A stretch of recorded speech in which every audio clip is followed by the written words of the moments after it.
Would you like to be the President of the United States? I really don't believe I would run it, but I would like to see somebody as the President who could do the job, and there are very capable people in this country. Why wouldn't you dedicate yourself to public service? Because I think it's a very mean life. I would love and I would dedicate my life to this country, but I see it as being a mean life, and I also see it as somebody with strong views and somebody with the kind of views that are maybe a little bit unpopular, which may be right, but may be unpopular, wouldn't necessarily have a chance of getting elected against somebody with no great brain but a big smile. But you might be classified as an Eastern Republican. Fair? Well, I guess you could say that, yes. Which means kind of a Rockefeller, Chase Manhattan Republican? I never thought of it in those terms. How do you define? Are you a Bush Republican? No, I think I'm really, the people that I do best with are the people that drive the taxis. You know, wealthy people don't like me because I'm competing against them all the time, and they don't like me, and I like to win. The fact is, I go down the streets of New York, and the people that really like me are the taxi drivers and the workers, et cetera, et cetera. I mean, I really get a great response. Why are you a Republican? I have no idea. I mean, I am a Republican because I just believe in certain principles of the Republican Party. You have flirted with the idea of politics. Now you're here at your first national convention. Does that get you interested in possibly making the plunge? Now you have to tell me something. Who told you I flirted? Well, I didn't know that I flirted with. Well, you took out full-page ads in the New York Times to talk about your foreign policy. Some people would say... I do feel very strongly about the country. I love the country. You've become a role model in this country. The reason that your book sells, the reason that your board game sells, is because people are looking to leaders. People are looking for values, and you're one of the people. And it's no... You may dismiss it, but people are talking about, you know, Donald Trump for president. What they're really talking about is Donald Trump, show us the way. Well, be the true white hat. I'm, again, somebody that has a good instinct financially. I have had historically. I've followed markets. I've been going the right direction, whether it's New York real estate or stocks or whatever. I know from a common sense financial standpoint that something has to burst. When a country is losing billions and billions and billions of dollars a year, and when other countries are making hundreds of billions of dollars, something is going to burst, and it's going to start here. I know it. It's a question of when. To me, it's not a question if, it's a question of when. And unless we're going to solve our problem, and the problem is caused by our allies, unless we're going to solve that problem, this country is in very, very big trouble. And I'm not talking recession kind of trouble, I'm talking depression kind of trouble. Would you really like to take over and run the country as you have run your organization? I would much prefer that somebody else do it. I just don't know if the somebody else is there. I don't know if we have the kind of advocate that you need. We need major surgery. This country needs major surgery. Are you the surgeon? I think I do a fantastic job, but I really would prefer not doing it. Are you saying you will take it only if drafted? No, I'm not saying that. I'm saying that I hope that somebody comes along who can be an advocate, and I think that somebody will be so popular But you haven't seen it. He or she will be the most, but I don't see it now. I wish that person were there. But again, I do know one thing. It's not a question. This country is losing hundreds of billions. It's not a question if, it's a question when. I have never understood how this is possible. I have never understood how somebody throughout this country didn't sue the United States government and have that overturned. I mean, you had people, investors, investing over a 10-year period for under a set of conditions. And this is, as I was talking before, playing the game. We're all playing by a certain set of rules. The rules were changed for the government, but they weren't changed for us. I mean, it was an incredible circumstance that happened. And people went bust by the hundreds of thousands. And I hope you weren't one of them in terms of that, but obviously you know a lot of people that were. They changed the rules on taxes. And you have some incredible situations where people guaranteed personally a stream of payments to be paid over a 10-year period based on a stream of tax benefits for perhaps a very good job, like a low-income housing development. Nothing wrong with that, a very positive thing. And after 2 years, they got wiped out with the taxes, and yet they still owed all of this money. And many of these people, most of these people, had to declare bankruptcy. They couldn't pay it. I deal with foreigners all the time. I deal with foreign leaders all the time. I know many of the foreign leaders probably better than a lot of the so-called candidates that are running on the Republican and Democratic tickets. I think I'd get along very well with them. And I think you'd have a lot less gridlock in Washington if I decide to do this and if I won. You know, nobody talks about the soldiers that are coming back with no arms and no legs. And I saw at Mar-a-Lago on Mondays, I make Mar-a-Lago my club that you know about. In Palm Beach. I make that twice now. On a Monday, I let returning Iraqi injured soldiers come to the premises. The most beautiful people I've ever seen, but they're missing arms and legs. They're with their wives, sometimes they're with their girlfriends, and the tears are coming down the faces of these people.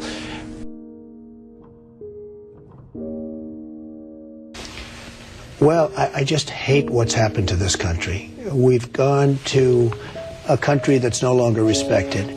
We're in a war that we should have never, and by the way, I'm worse than any hawk there is in terms of military and in terms of defending ourselves. But Saddam Hussein didn't knock down the World Trade Center. He had nothing to do with it. And there were no weapons of mass destruction. The other day, the head of 3M said that President Obama is anti-business. Do you get the same feeling that he does? Well, I don't know that it's anti-business or he just really doesn't know exactly what to do. And I'm afraid it probably is the second thing. I don't see him necessarily as anti-business. I think that he is not sophisticated in the ways of business. He hasn't dealt with the people that you've dealt with and that I've dealt with. I deal with China, as an example, a lot. It is never easy. And I've made some very big deals with the Chinese. I've come out on top. I've come out in great shape.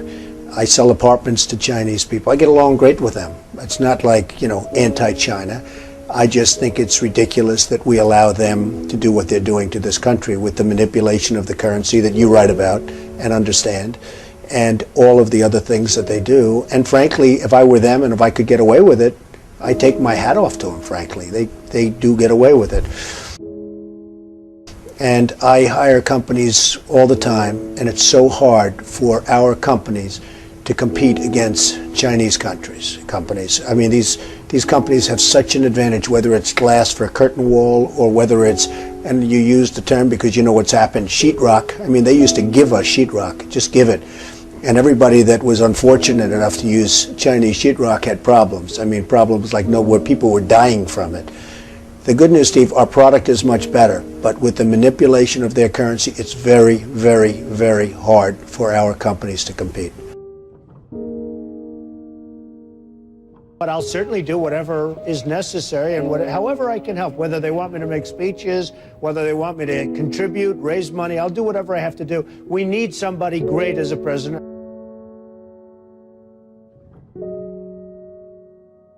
I know that you were mentioning that Aaron and I did a kind of an interesting video not that long ago in August about how things have fallen apart. But at that point, the only people who were saying it were us and you. I was saying it. I was saying it a long time ago. And frankly, they're talking about 50 basis points.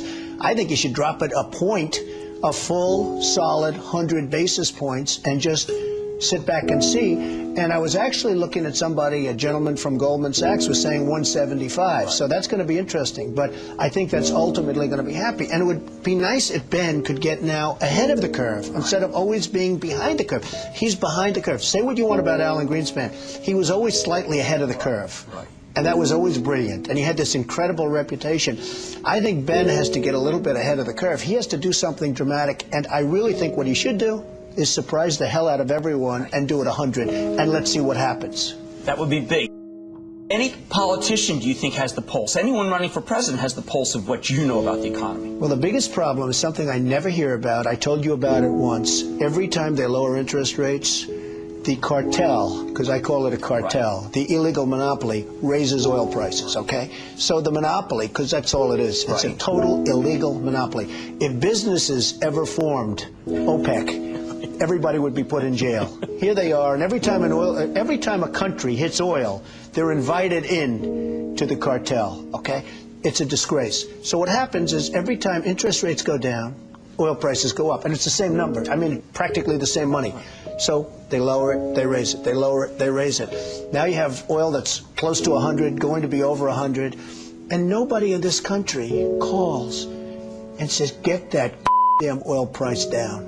You get it down.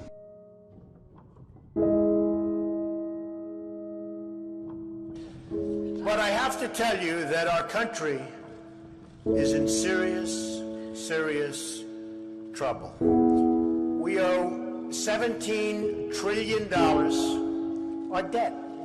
How do you pay off 17 trillion? Nobody ever heard the expression a number of years ago. The word trillion. We have debt that's beyond belief. We have deficits that nobody can even comprehend. China, which I've been talking about for the last 5 years, yesterday, right in our face, they just devalued their currency. Now, for those that don't understand devaluation, what they're basically doing is saying, we're really ripping you big league. Nobody's ever done it better than us, but now we're going to really do it again. And the reason they did it, and everybody was surprised by it, was because our leadership is so weak and so pathetic that they can get away with it. And believe me, they're taking our jobs, and they're taking a big league. And China's not the only one. You look at other countries, they're all doing the same thing. They have no respect for our leader, and frankly, they have no respect any longer for our great country. And it's so simple to solve. What we need is a strong economy. What we need is jobs. Now, you hear these phony job numbers, 6.7%. The 6.7% is probably 21 or 22% real numbers. When you give up looking for a job, it's like they consider you employed. It's amazing. They changed this. You know, in the old days, if you had people that couldn't find work, they couldn't find work. Today, such a huge number. Now you look at what's going on with Afghanistan. You have Karzai that's treating our president like he doesn't even exist. So they make a deal, and I'm not advocating stay, because frankly, I want to build this country. I want to build these schools. I don't want to build a school in Afghanistan, a road going to the school, watch it get built up and then blown up 4 times, and they keep rebuilding and rebuilding, and you go to Brooklyn, New York, and you can't have schools. You go to Iowa, you can't. You go to wherever you go, and you can't have schools. Because we don't have any money, because we're spending it in other places where, frankly, they don't want us, and I don't want them. And it's amazing.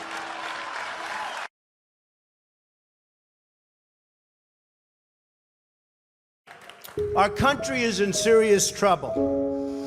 We don't have victories anymore. We used to have victories, but we don't have them. When was the last time anybody saw us beating, let's say, China in a trade deal? They kill us. I beat China all the time. All the time. When did we beat Japan at anything? They send their cars over by the millions. And what do? When was the last time you saw a Chevrolet in Tokyo? It doesn't exist, folks. They beat us all the time. When do we beat Mexico at the border? They're laughing at us, at our stupidity. And now they're beating us economically. They are not our friend, believe me. But they're killing us economically. The U.S. has become a dumping ground for everybody else's problems. Thank you. It's true. Islamic terrorism is eating up large portions of the Middle East. They become rich. I'm in competition with them. They just built a hotel in Syria. Can you believe this? They built a hotel. When I have to build a hotel, I pay interest. They don't have to pay interest because they took the oil that when we left Iraq, I said we should have taken. So now ISIS has the oil. And what they don't have, Iran has. And in and I will tell you this, and I said it very strongly, years ago, I said, and I love the military, and I want to have the strongest military that we've ever had, and we need it more now than ever, but I said, don't hit Iraq, because you're going to totally destabilize the Middle East. Iran is going to take over the Middle East. Iran and somebody else will get the oil, and it turned out that Iran is now taking over Iraq. Think of it. Iran is taking over Iraq, and they're taking it over big league. We spent $2 trillion in Iraq. $2 trillion. We lost thousands of lives, thousands in Iraq. We have wounded soldiers who I love. They're great. All over the place. Thousands and thousands of wounded soldiers. And we have nothing. We can't even go there. We have nothing. And every time we give Iraq equipment, the first time a bullet goes off in the air, they leave it. Last week I read 2,300 Humvees. These are big vehicles. Were left behind for the enemy. 2,000, you would say maybe 2, maybe 4. 2,300 sophisticated vehicles they ran, and the enemy took them. You're right.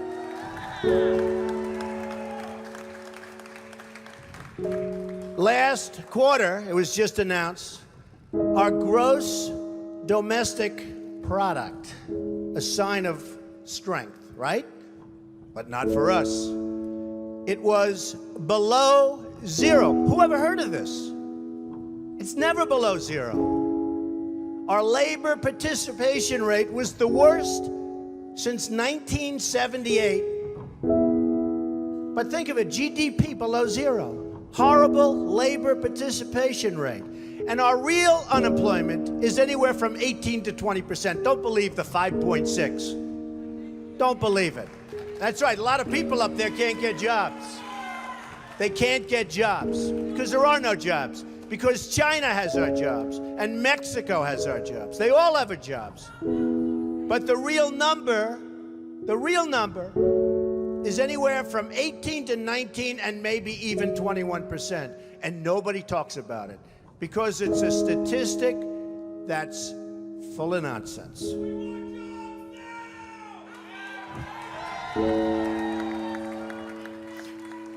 Our enemies are getting stronger and stronger by the day, and we as a country are getting weaker.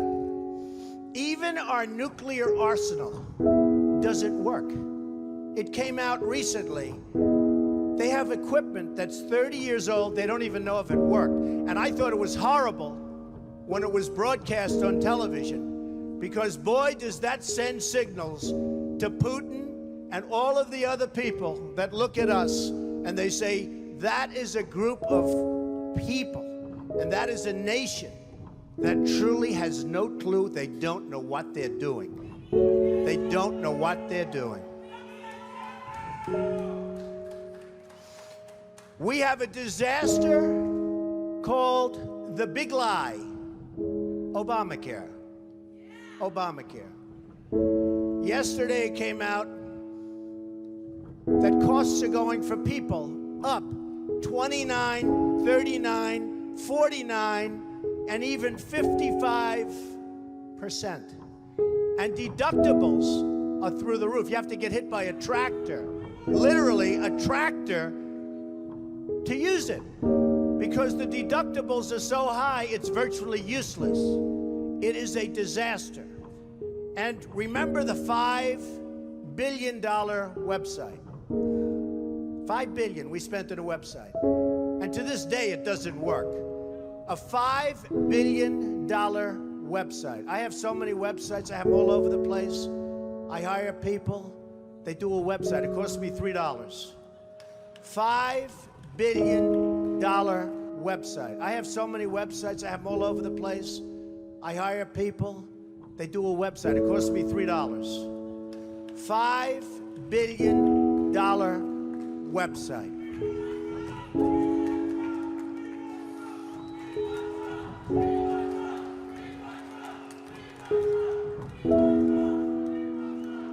Well, you need somebody, because politicians are all talk, no action. Nothing's going to get done. They will not bring us, believe me, to the promised land. They will not. As an example, I've been on the circuit making speeches, and I hear my fellow Republicans, and they're wonderful people. I like them. They all want me to support them. They don't know how to bring it about. They come up to my office. I'm meeting with 3 of them in the next week, and they don't know. Are you running? Are you not running? Could we have your support? What do we do? How do we do it? I like them. And I hear their speeches, and they don't talk jobs, and they don't talk China. When was the last time you heard China's killing us? They're devaluing their currency to a level that you wouldn't believe. It makes it impossible for our companies to compete. Impossible. They're killing us. But you don't hear that from anybody else. You don't hear it from anybody else. And I watch the speeches. Thank you. I watch the speeches of these people, and they say, the sun will rise, the moon will set, all sorts of wonderful things will happen. And people are saying, what's going on? I just want a job. Just get me a job. I don't need the rhetoric. I want a job. And that's what's happening. And it's going to get worse, because remember, Obamacare really kicks in 2016. Really big league. It is going to be amazingly destructive. Doctors are quitting. I have a friend who's a doctor, and he said to me the other day, Donald, I never saw anything like it. I have more accountants than I have nurses. It's a disaster. My patients are beside themselves. They had a plan that was good. They have no plan now. We have to repeal Obamacare, and it can be replaced. And it can be replaced with something much better for everybody. Let it be for everybody, but much better and much less expensive for people and for the government. And we can do it. So, I've watched the politicians. I've dealt with them all my life. If you can't make a good deal with a politician, then there's something wrong with you. You're certainly not very good. And that's what we have representing us. They will never make America great again. They don't even have a chance. They're controlled fully. They're controlled fully by the lobbyists, by the donors, and by the special interests, fully. They control them. Hey, I have lobbyists, I have to tell you. I have lobbyists that can produce anything for me. They're great. But you know what? It won't happen. It won't happen. Because we have to stop doing things for some people, but for this country, it's destroying our country. We have to stop, and it has to stop now. Now, our country needs a truly great leader. And we need a truly great leader now.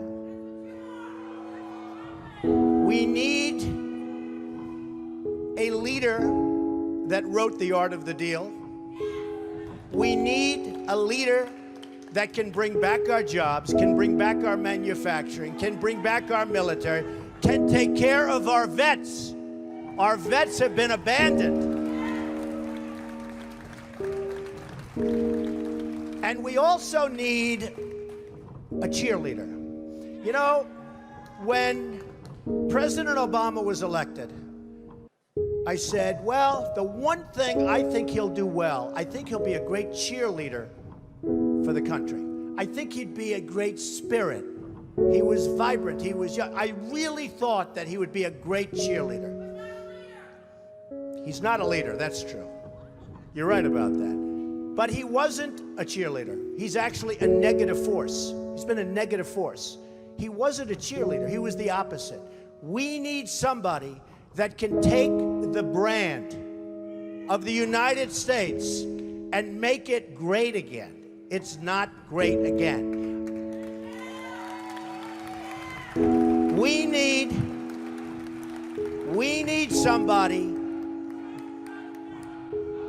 We need somebody that literally will take this country and make it great again. We can do that. And I will tell you, I love my life. I have a wonderful family. They're saying, Dad, you're going to do something that's going to be so tough. You know, all of my life I've heard that a truly successful person, a really, really successful person, and even modestly successful, cannot run for public office. Just can't happen. And yet that's the kind of mindset that you need to make this country great again. So, ladies and gentlemen, I am officially running for President of the United States, and we are going to make our country great again.